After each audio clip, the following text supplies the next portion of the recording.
بات ہو گئی، لیکن انہوں نے اتنا برا منایا اس بات کا کہ وہ مجھے ایک دھمکی دے کے گئے یہاں پہ، اور دھمکی انہوں نے یہ دیا ایگزیکٹ الفاظ کہ آپ یہ یاد رکھیے گا۔ اچھا، اس وقت مجھے خیال آیا کہ میں ابھی اس دھمکی کا جواب دے دوں، لیکن میں نے کہا کہ چلو 2 ہفتہ انتظار کر لیتے ہیں، اس دھمکی پہ شاید عمل درآمد کریں وہ۔ لیکن وہ تھوڑا ضعف آ گیا ہے نا، جب ان کے وہ جو نیلسن منڈیلا ہیں، الطاف حسین، آپ دیکھیں کہ یہ ہو کیا رہا ہے۔ اس حکومت کا وزیر قانون، اس نے یہ کہا ہے کہ الطاف حسین نیلسن منڈیلا، اور ابھی تک اس نے تردید نہیں کی ہے اس کی، ٹھیک ہے۔ مجھے یہاں پہ، میں پارلیمانی لیڈر ہوں ایک بہت بڑی پارٹی کا،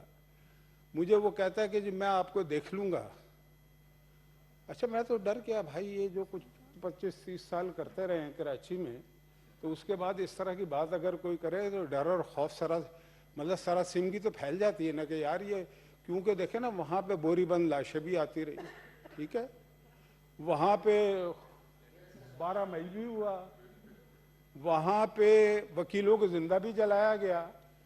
وہاں پہ بلدیہ کی فیکٹری میں 260 عورتیں اور بچے غریب، ان کو زندہ جلا دیا گیا۔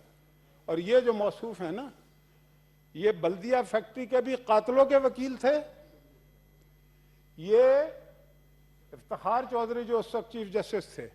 پورا ملک جو ہے ان کے پیچھے تھا، ایک تحریک چل رہی تھی کراچی میں، انٹر نہیں ہونے دیا تھا انہوں نے، ٹھیک ہے، بجائے اس کے کہ اس کے ساتھ ہوتے، لیکن اس کے ساتھ یہ کیسے ہوتے؟ یہ تو لیگیسی ہیں جسٹس